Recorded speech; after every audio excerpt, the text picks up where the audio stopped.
Dit is ook aan hom gegee om oorlog te voer teen die heiliges en hulle te oorwin.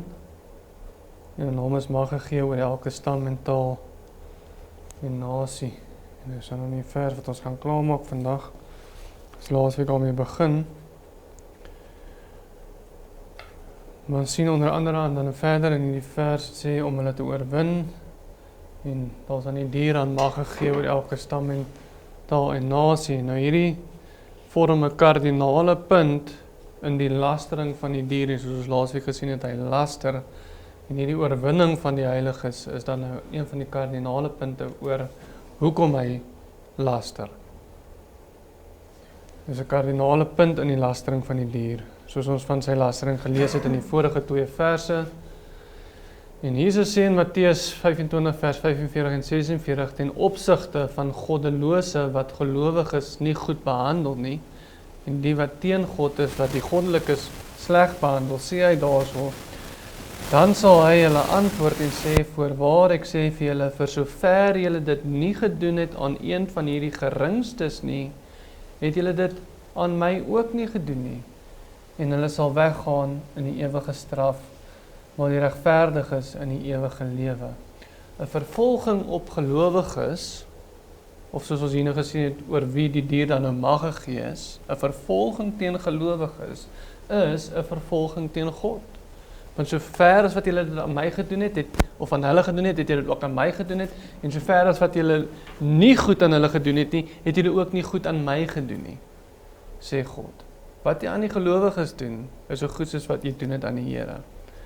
En daarom kon Jesus vir Paulus sê in Handelinge 9 vers 3 en dan tot 5, dat alhoewel hy gelowiges vervolg het, Paulus het die Christene doodgemaak, toe hy nog nie bekeer het nie, alhoewel hy gelowiges doodgemaak het, sê Christus vir ons, dat sy aanval wel op Christus was, alhoewel dit nie direk op Christus was nie. Handelinge 9 vers 3 tot 5, en toe hy op sy reis naby Damaskus kom, omstraal hom skielik 'n lig van die hemel af, en hy val op die grond en hoor 'n stem vir hom sê, Saul, Saul, waarom vervolg jy my? Sê Jesus. Maar ek meen, Saul het nie vir Jesus vervolg, jy het die Christene vervolg. Maar so ver as wat jy aan 'n gelowige doen, doen jy dit aan God. En daarom kon Jesus sê, waarom vervolg jy my? En hy sê, wie is u Here? En die Here antwoord, ek is Jesus wat jy vervolg. Om die gelowiges te vervolg en te oorwin is niks anders as om Christus self te vervolg nie. En is so ook die toppunt van lastering. Want jy vervolg vir Christus. Paulus het die gelowiges vervolg en Jesus sê, jy vervolg my. En dit is die toppunt van lastering. Die lastering is dus nie net in woord soos ons het ken nie, maar ook in daad. Woord, om te laster in woord is een ding. Om het in daad te doen is om daai lastering nog 'n stap verder te vat. Jy kan sê, jy weet, jy ontken Jesus met jou mond, maar gaan buig voor 'n goue beeld neer, dan loop dit oor in daad, dis die toppunt van lastering. Jy kan sê jy haat Christene, maar maak hulle dood, dis die toppunt van lastering. Dis daai stap verder van lastering. Ons dink aan laster, jy sê net iets wat jy nie moet sê nie. Nee, jy kan laster in woord en daad is om lastering nog 'n stap verder te vat. Want dit wat jy 'n gelowige doen, wat dit doen nie aan die Here self. En so wat ons dan hierso sien, hierdie lastering waarvan ons gelees het in die vorige 2 verse, vind sy kulminasie dan in hierdie vers.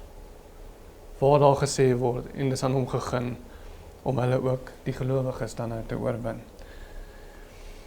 Die feit dat mag aan die dier gegee word oor elke stam en taal en nasie, verwys nie noodwendig na die feit dat Nero se heerskappy oor die hele wêreld gestrek het nie, aangesien dit ook die geval was met elke ander keiser. Elke ander keiser se mag het ook oor elke stam en taal en nasie gestrek. So dit verwys nie noodwendig daarna nie, want dit was algemeen wat met keiserskap gekom het. Jy het oor die hele bekende wêreld het jy geheers, of dit nou oor die Grieke was, of die Jode in Palestina, of wat ook al, jy het geheers oor elke stam en taal en nasie. So dit verwys nie noodwendig na die feit dat Nero se heerskappy oor die hele wêreld gestrek het nie, aangesien dit ook die geval was met elke ander keiser. Maar Dit bevestig eerder vir ons die spesifieke gelowiges wat deur hom vervolg was en aan hom gegun was om te oorwin, waar hoofstuk 12 vers 17 vir ons aangedui het dat die Joodse gelowiges veilig gehou was en uit Jerusalem ontsnap het, hulle was veilig gehou. En die draak so ook weggegaan het om oorlog te voer teen die vrou se ander nakomelinge wat die gebooie van God bewaar en die getuienis van Jesus Christus hou. En daardie feit word dan bloot bevestig in ons skrif vandag, dat hy wel sy aandag van die vrou afgehaal het, van die Joodse gelowiges, die wat veilig gehou was, die wat in die woestyn gaan veilig bly het, en hy wel sy aandag gerig het op die ander van haar nakomelinge wat die getuienis van Jesus Christus het, menende die ander gelowiges, die wat nie Joods is, die wat nie gewaarsku was om uit Jerusalem te vlug, sy aandag word gerig op die nie Joodse gelowiges nie, en ons skrif bevestig dit bloot deur om te sê, dat hy mag gegee oor elke stam en taal en nasie. Dit wys nie na hoe groot sy heerskappy is nie. Elke keiser se heerskappy was so groot. Dit verwys na op wie die vervolging is. Hy is mag gegee om hulle te oorwin. Mag oor wie? Elke stam en taal en nasie. Gelowiges van ander mense. Dis nie dat hy die hele Romeinse ryk nou ewe skielik doodgemaak het nie. Sy eie mense doodgemaak het nie. Nee, dit verwys na die spesifieke gelowiges wat vervolg is. Die gelowiges oor wie hy mag gegee was om te oorwin, was die nie-Joodse gelowiges van elke stam en taal en nasie. En hierdie feit word ook bevestig deur die visioen wat Daniël gesien het in hoofstuk 7 van Daniël. Waar ons lees van vers 19 tot 25 in Daniël 7 daar staan, toe wou ek sekerheid verkry, sê Daniël nou, toe wou ek sekerheid verkry oor die 4de dier wat van al die ander verskillend was, buitengewoon vreeslik, met ystertande en met koperkloue wat verslind, vermorsel en die oorskot met sy pote vertrap. En oor die 10 horings wat op sy kop was, en die ander een wat opgekom het en waarvoor 3 geval het, naamlik hierdie horing wat oë en 'n mond gehad het, wat groot dinge gespreek het, terwyl sy gestalte groter was as van die ander. Ek het gesien dat hierdie horing oorlog voer met die heiliges en hulle oorwin. Ek het gesien dat hierdie horing oorlog voer met die heiliges en hulle oorwin. Totdat die oue van daar kom en aan die heiliges van die Allerhoogste reg verskaf is. En die bepaalde tyd gekom het dat die heiliges die koninkryk in besit geneem het. So het hy gesê, die 4de dier, die 4de koninkryk sal op die aarde wees, wat verskil van al die koninkryke en die hele aarde sal verslind, en dit sal vertrap, en dit verbrysel. En die 10 horings uit daardie koninkryk sal 10 konings opstaan, en 'n ander een sal na hulle opstaan, en hy sal verskillend wees van die voriges, en 3 konings neerwerp, en hy sal woorde spreek teen die Allerhoogste, en die heiliges van die Allerhoogste mishandel. En hy sal probeer om tye en wet te verander, en hulle sal in sy hand oorgegee word, gedurende 'n tyd en tye en 'n helfte van tyd. Gedurende 'n tyd en tye en die helfte van tyd. So dit wat deur Daniël beskryf word, stem ooreen met dit wat ons hier lees van die eerste dier. Die feit dat daar 'n horing, of althans, daar soos dit 'n horing, in ons hoofstuk is dit 'n kop, die feit dat daar 'n horing, of althans 'n keiser uitgesonde word deur Daniël, ondersteun ons interpretasie dat daar waarskynlik van 'n spesifieke individu in ons teks gepraat word, naamlik Nero dan nou. Net soos in Openbaring, so word daar ook in Daniël bevestig dat hy vir 42 maande lank die heiliges gaan vervolg en hulle oorwin. Sê Daniël ook vir ons. En hy sê die hoeveelheid tyd wat dit ook gaan vat. Hy sê presies dieselfde. Dit word in Daniël bevestig dat hy vir 42 maande die heiliges sal vervolg en hulle mishandel. En hierdie heiliges word ook vroeër in dieselfde hoofstuk van Daniël gedefinieer op dieselfde wyse as wat hulle in ons hoofstuk gedefinieer word. Naamlik, dat hulle van elke volk en taal en nasie afkomstig is. Ons lees in Daniël 7 vers 13 en 14 waar hierdie heiliges gedefinieer word. Daar staan, ek het gesien in die naggesigte en kyk met die wolke van die hemel, het een gekom soos die seun van 'n mens, en hy het gekom tot by die oue van dae, en hulle het hom nader gebring voor hom, en aan hom is gegee heerskappy en eer en koningskap, en al die volke en nasies en tale het hom vereer. Sy heerskappy is 'n ewige heerskappy wat nie sal vergaan nie, en sy koninkryk een wat nie vernietig sal word nie. So daar sien ons die heiliges word gedefinieer as al die volke en nasies en tale wat hom vereer. Hierdie teks praat van gelowiges wat weier strek as net die Joodse gemeenskap in Jerusalem. Dit praat van al die ander gelowiges wat ook aankom. Dit strek weier as net die Joodse gemeenskap in Jerusalem. En dit sluit in, soos ook ons vers sê, al die volke en nasies en tale. So jy het 'n koning wat die heiliges vervolg. Daai heiliges word gedefinieer as van elke taal en tong en nasie. En dit is vir 42 maande lank. Dit word hom gegeen om te oorwin. Die punt is, ons interpretasie tot dusver word bloot deur Daniël geondersteun en deur Daniël hoofstuk 7 bevestig. Beide ons teks en Openbaring, sowel as Daniël 7, praat spesifiek van die heiliges. En hierdie heiliges word gedefinieer as gelowiges van elke stam en taal en nasie, wat vir 3,5 jaar swaar vervolging sal ervaar, vanaf 'n spesifieke keiser, wie niemand anders as Nero kan wees nie. Nou, hoe het hierdie oorlog of althans vervolging van die heiliges gelyk, van elke stam en taal en nasie dan nou? Eerstens moet dit verstaan word dat keiser Nero 'n besondere demoniese man was. En soos ons vroeër in die hoofstuk gesien het, die dier het gekom in die mag van die draak. Die dier, die Romeinse ryk, hoofsaaklik in hierdie 42 maande verteenwoordig deur Nero. Hierdie dier het in demoniese mag gekom. En Nero was 'n besonderse demoniese man, en ons moet besef dat hy 'n demoniese man was. 'n Griekse filosoof met die naam van Apollonius van Tyana. Hy was gebore in 15 na Christus en hy was dood in 98 na Christus, menende hierdie man het gelewe gedurende die heerskappy van Nero. Het die filosoof gelewe. En hy sê die volgende van Nero, hierdie filosoof nou. Op my reise, wat verder gestrek het as wat enige mens al ooit afgelê het ek baie wilde diere in Arabië en Indië gesien. Maar hierdie dier, wat algemeen 'n tiran genoem word, weet ek nie hoeveel koppe hy het nie, en of sy kloue krom is, en hy met verskriklike slagtande gewapen is nie.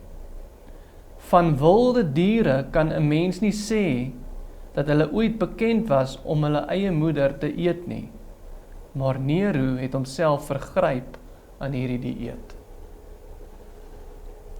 Hy sê Nero is 'n dier. Hy is meer 'n dier as wat diere 'n dier is. Al die diere wat hy op al sy reise teëgekom het, Nero is meer 'n dier en hy weet nie hoeveel koppe hierdie dier eers het nie, want hy is so 'n dier. En hy gebruik dieselfde taal, hierdie filosoof, as wat ons sien in ons hoofstuk in Openbaring. En hy het gelewe om te sien hoe Nero sy heerskappy uitoefen. So dis net interessant om te sien dat hierdie persoon wat in dieselfde tyd gelewe het, dieselfde taal van Nero gebruik as wat ons sien nie in Openbaring. Van wilde diere sê hy, kan 'n mens nie sê dat hulle ooit bekend was om hulle eie moeder te eet nie, maar Nero het homself vergryp aan hierdie dieet. En ons sal nou sien hoekom hy so sê. 'n Skrywer genaamd Sulpicius Severus gebore in 363 na Christus, sê die volgende: Wat Nero betref, sal ek nie bloot sê dat hy die slegste van alle konings was nie. Wat Nero betref, sal ek nie bloot sê dat hy die slegste van alle konings was nie, maar dat hy tereg beskou is as die veragtelikste van alle mense, ja, selfs erger as die wilde diere. Dit was hy wat die vervolging eerste begin het. Hy was die eerste wat gepoog het om die naam van die Christene uit te wis. Dit word in 363 van hom gesê. Nou, hoekom ons voorheen gesien het, daai filosoof skrywe, dat van wilde diere kan 'n mens nie sê dat hulle ooit bekend was om hulle eie moeder te eet nie, maar Nero het homself vergryp in hierdie dieet. Dit word beweer dat Nero met sy ma 'n verhouding gehad het, sy eie ma, en hy het ook sy eie ma doodgemaak. Hy het onder andere met sy stiefsuster ook getrou, en toe ook later sy stiefsuster doodgemaak. Hy het ook sy ander stiefsuster laat doodmaak. Hy het sy stiefbroer verkrag en hom doodgemaak. Sy tweede vrou, genaamd Popeka, of Poppaea, sy tweede vrou Poppaea, het hy doodgeskop terwyl sy swanger was. Nero het toe 'n seun geneem met die naam van Sporus, en hy het hom geneem as sy vrou, omdat hy soos sy vorige vrou wat hy doodgeskop het gelyk het. En hy het toe hierdie seun gekastreer, en hom sy vrou genoem. En vir hom dame en koningin genoem. Dis wat Nero gedoen het. Die Romeinse historikus Cassius Dio, hy is gebore in 165 na Christus, hy skrywe: Nero sou naakte seuns en meisies aan pale vasmaak, en dan nadat hy die vel van 'n wilde dier aangetrek het, hulle aanval en sy brutale welles bevredig terwyl hy dele van hulle liggaam verslind. Dis wat Nero gedoen het. Hy sou die kinders kaal vasmaak, vir homself soos 'n wilde dier aantrek en begin aan hulle te verskeer. Dis wat hy gedoen het. So dit is dus te verstaane dat historikuste en filosowe hom 'n dier genoem het, inteendeel slegter as 'n dier, want 'n dier sal nie sy eie ma doodmaak nie, of doen wat hy gedoen het nie. Dis te verstaane dat hulle hom 'n dier genoem het, of inteendeel iets ergers as 'n dier. En met hierdie selfde wreedaardigheid het hy ook dan die gelowiges vervolg. En so was Christene vervolg en doodgemaak as 'n vermaaklikheid vir die res van die mense van die Romeinse ryk. En soos ons genoem het, Nero het Christene aan die brand gesteek in sy tuine, juist net om lig te maak vir sy sirkus skouspelle en so aan. Het hy Christene in die brand gesteek as ligte. Die historikus Tacitus vertel ook hoe gelowiges in velle van diere toegemaak was. Hulle het die gelowiges toegedraai in velle van diere, en dan het hulle die gelowiges, terwyl hulle na velle van diere was, vir wilde honde gegooi, sodat die wilde honde hulle dan kan verskeer, want natuurlik al loop nou bloed van hierdie twee diere se velle wat om die Christene gedraai is. So dan sal hulle vir die wilde diere gooi, terwyl hulle met hierdie bebloede velle toegedraai is, sodat die wilde honde die Christene kan verskeer. En dit is wat hulle gedoen het vir vermaaklikheid. En dit is uit die pen van Tacitus, die historikus soos ons gesien het, wat ook in daardie tye gelewe het. Hulle was gereeld gemartel voordat hulle doodgemaak was. Hulle was nie net eenvoudig doodgemaak, hulle was gemartel. En Christene was ook gekruisig. En so was dit ook onder Nero se heerskappy, dat Petrus onderste bo gekruisig is en Paulus onthoof is onder Nero se heerskappy. En dit is die man wat Nero was. Hy was 'n absolute wreedaard. En hy was as 'n wreedaard geag deur meeste historikuste. En as jy wil, kan 'n mens ook sê, hy was 'n absolute demoniese besete man gewees, vir die goed wat hy gedoen het. Absoluut demonies versete. En so kan jy sien, maar dit pas presies in met wat ons skrif vir ons sê van hierdie dier. dat hy demonies besete was en dat hy onder die invloed van die draak was. Want wat erger as die goeders wat hy gedoen het en wat se grootste godslastering kon hy gedoen het as die dinge wat hy wel gedoen het teenoor die gelowiges. Want soveel soos wat hy dit teenoor die gelowiges gedoen het, soveel het hy dit ook teen Christus gedoen. Absolute demoniese man gewees. En dit is ons gedeelte, en as ons volgende week aangaan met die res.